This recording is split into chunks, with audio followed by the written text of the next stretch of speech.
الله الرحمن الرحيم نحمده ونصلي على رسوله الكريم أما بعد أعوذ بالله من الشيطان الرجيم بسم الله الرحمن الرحيم من جاء بالحسنة فله عشر أمثالها ومن جاء بالسيئة فلا يجزى إلا مثلها وهم لا يظلمون.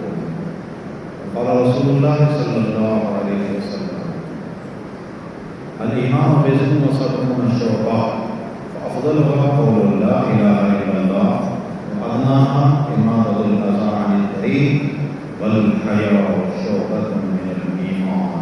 صدق الله العظيم وصدق رسوله النبي الكريم. درود شریف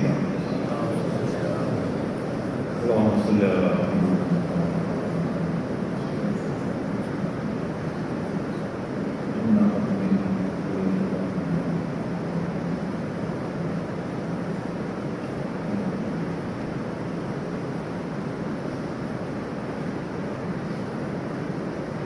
اللہ تعالیٰ نے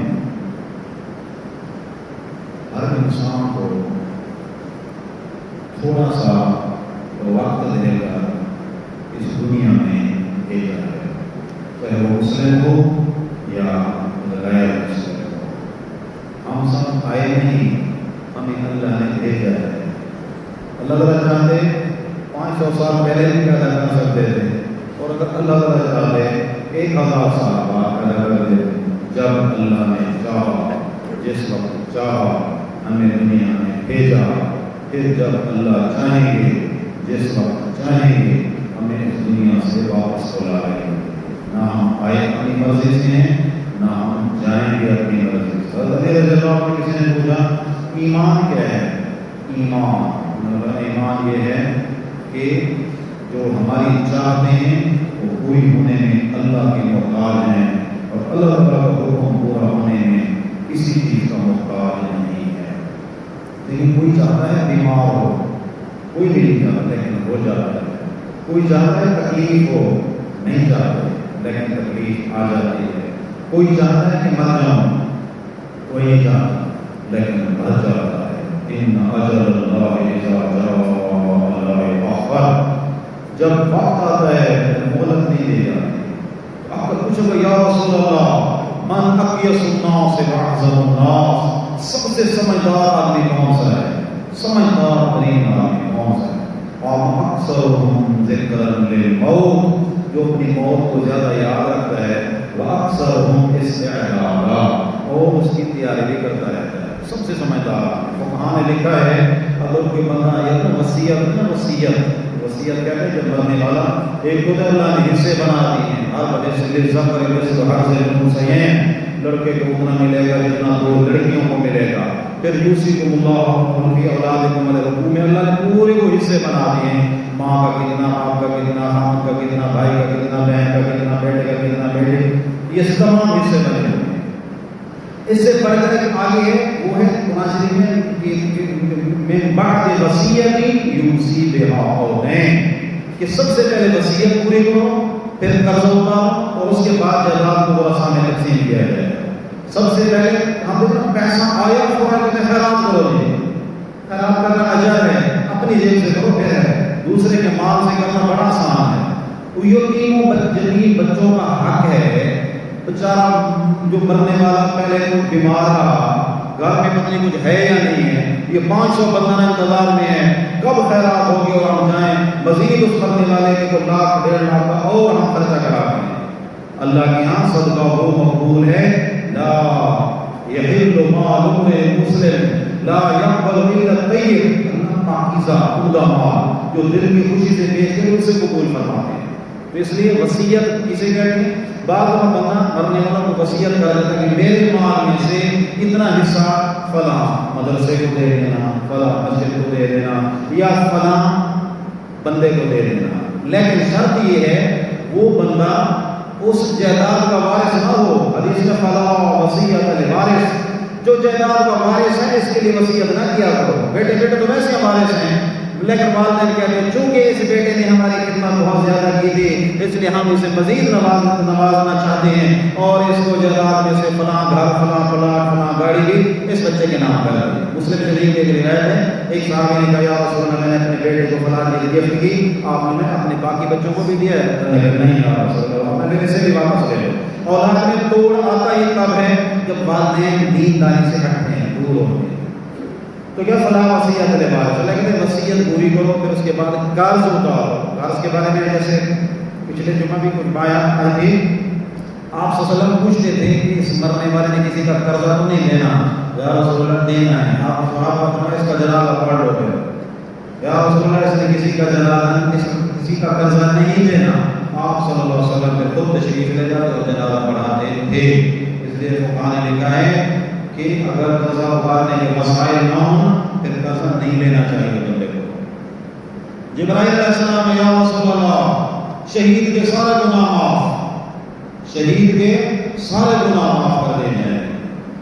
آپ نے سارے معاف، ہاں سارے معاف۔ پھر چلے گئے، پھر تھوڑے دیر بعد واپس آ گئے، یا رسول اللہ اللہ نے حکم دیا دل لگتے ہیں، شہید کا قرضہ بھی معاف، اس کا بھی نہیں۔ یہ نہیں کہ بندہ لوگوں میں قرضہ اٹھا کے کہے کہ میں جہاد پہ جا رہا ہوں اور میں وہاں جا کے شہید ہو جاؤں گا۔ الحمدللہ اللہ تعالیٰ فرمایا پہلے گھر کے معاملات کو درست کر، جن کا قرضہ لے قرض ہوگا، بندوں کے معاملات کو درست، پھر تو شہادت کے لیے نا۔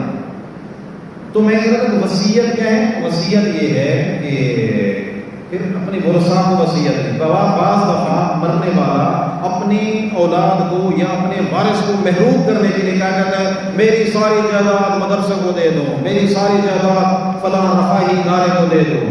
اب اللہ تعالیٰ کا حکم یہ، اب اللہ تعالیٰ کا حکم یہ ہے کہ یہ اس کا حکم امپلیمنٹ نہیں ہوگا، یاد رکھیں اس کی وصیت نافذ نہیں ہوگی، اس ثلث میں تہائی میں جا کر نافذ ہوتی ہے، تہائی مال ہے، یہ دوسروں کو محروم کرنے والا ہے۔ تو میں جمعہ شروع میں نے کہا کہ اگر کوئی بندہ یہ وصیت کر کے مر گیا، میرا سارا مال دنیا میں جو سب سے سمجھدار آدمی ہو اس کو دے دینا، میرا سارا مال دنیا کا سمجھدار ترین جو بندہ ہو اس کو دے دینا۔ اب یہ کس کو دیا جائے گا؟ کہتے ہیں اس کے علماء نے لکھا ہے یہ اس کو دیا جائے گا جس کا تعلق اللہ کے، جو سب سے زیادہ متقی ہوگا، پرہیزگار ہوگا، سب سے زیادہ سمجھدار آدمی یہ ہے۔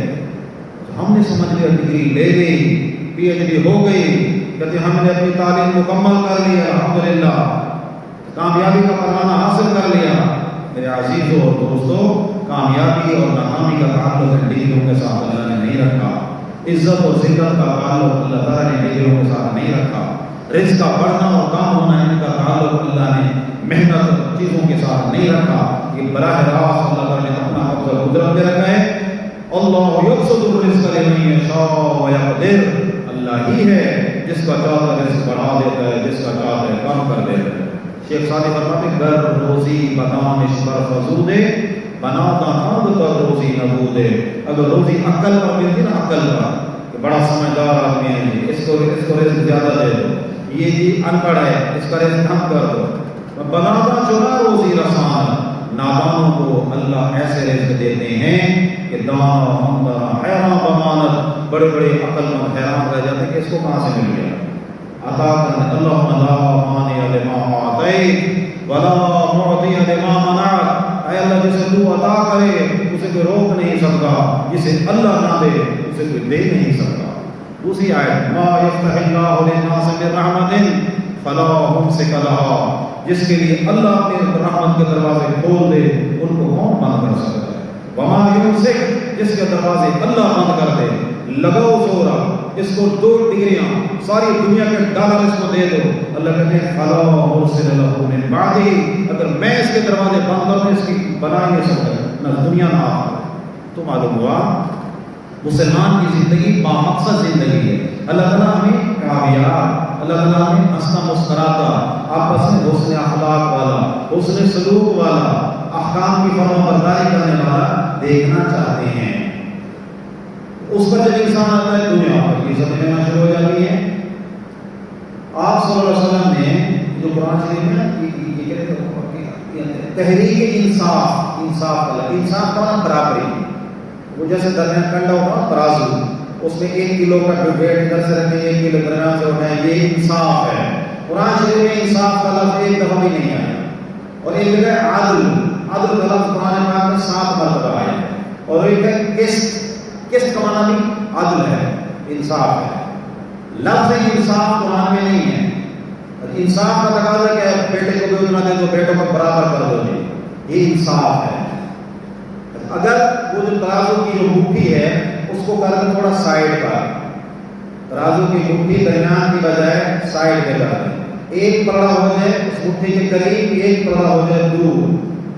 اب جو پلڑا قریب ہے نا مٹھی کے، اب بیلنس کرنا ہوگا ہمیں، تو بیلنس کرنے کے لیے ایک پلڑے میں زیادہ ڈالنا پڑے گا، ایک پلڑے میں کم ڈالیں گے، تب جا کے ایک کنڈا برابر ہوگا۔ تو اللہ نے عدل کا حکم دیا ہے، قسط کا حکم دیا ہے۔ وہ قسط کیا کہ مرد کو زیادہ دیا، عورت کو تھوڑا دیا، ماں باپ کو چھٹا دیا، بیوی کو 8 حصہ دیا، پورے معاشرے کو بیلنس کیا جاتا ہے۔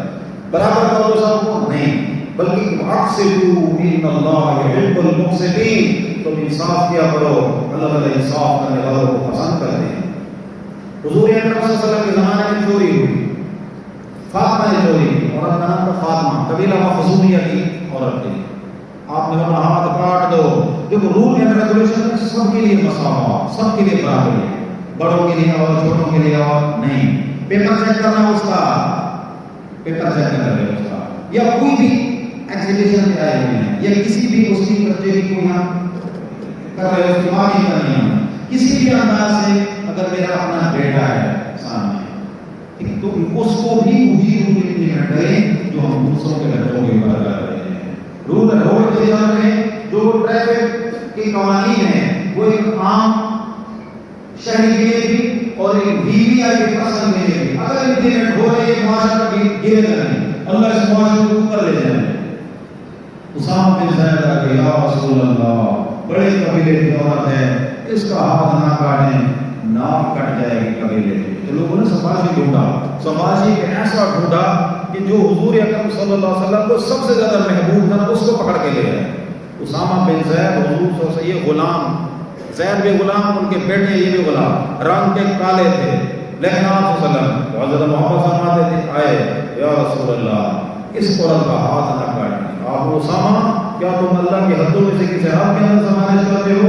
یہ تو فاطمہ مخزومیہ قبیلے کی ہے، اللہ کی قسم واللہ لو ان فاطمہ بنت محمد سرقت لقطعت یدها، اللہ کی قسم اگر محمد کی بیٹی فاطمہ بھی چوری کرتی تو میں اس کا بھی ہاتھ کاٹ دیتا۔ تو کتنی بڑی بات ہے، کتنی بڑی بات۔ روم کی جنگ فتح ہوئی، ہرقل رومی شکست کھا گیا، تو ان کا ایک شکست خوردہ فوجی پہنچا اپنے علاقے میں، اس کا ایک وزیر تھا، اس کا نام تھا کیکلام۔ کیکلام نے پوچھا تمہارا کن سے مقابلہ ہے، کون لوگ ہیں جن سے تمہارا مقابلہ ہے؟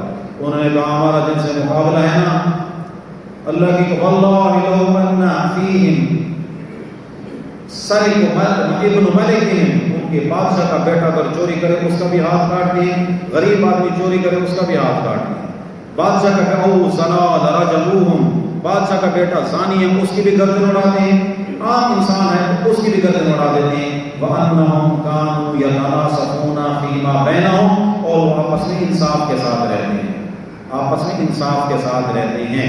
تو اس کے وزیر کیا کلام نے کہا لو کان الامر کذالک، اگر اسی طرح بات ہے جیسے تو کہہ رہا کہ وہ لوگ ایسے جن سے تمہارا مقابلہ ہے، لبطن الارض خیر من زارعها، پھر رومیوں کا زمین میں دفن ہو جانا اوپر رہنے سے بہتر ہے۔ زندہ قومیں وہی ہوتی ہیں، زمین پر رہنے کا حق وہی قومیں رکھتی ہیں جن کے رول اینڈ ریگولیشن مساوی ہوتے ہیں، سب کے ساتھ برابری کا سلوک کرنے والے ہوتے ہیں۔ کچھ ہم اپنے حقوق لیتے ہیں، جہاں اپنے حقوق لینا ہم جو وہاں ہمارے کچھ فرائض بھی ہیں، دوسروں کے بھی اللہ نے کچھ ہمارے حقوق فرض کیے ہیں، والدین کے ہیں، بیوی بچوں کے ہیں، ایون کہ روڈ پر چل رہے ہیں ساتھ والے کے ہیں، بس میں بیٹھے ہوئے ہیں ساتھ والے کا حق ہے۔ تو حضور اکرم صلی اللہ علیہ وسلم وہ زندگی لے کر آئے جس کو دنیا اور آخرت دونوں جہانوں میں کامیابی والی زندگی کہا گیا۔ قل ان کنتم تحبون اللہ، کہہ دو اگر تم اللہ سے محبت کرتے ہو فاتبعونی، پھر میری اتباع کرو، یحببکم اللہ، اللہ تعالیٰ تم سے محبت کرنا شروع کر دے۔ کسی رومی کو جو خط لکھا تھا، آپ صلی اللہ علیہ وسلم خط لکھا تھا کہ ایمان لے آؤ، تو انہوں نے کہا ماذا کان یامرکم، وہ نبی کن باتوں کا حکم دیتے ہیں؟ ہم نے کہا انہ کان یامرنا بالصلاۃ والصدق والعفاف والصلہ، پاک دامنی کا، سچ بولنے کا اور صلہ رحمی کا حکم دیتے ہیں۔ تو انہوں نے کہا تھا اللہ کی قسم یہ جو زمین جس پر میں بیٹھا ہوا ہوں اگر ان میں بھی یہ صفات ہیں تو روح پر بھی یہ قابض ہو جائیں گے، ملک لے جائیں گے۔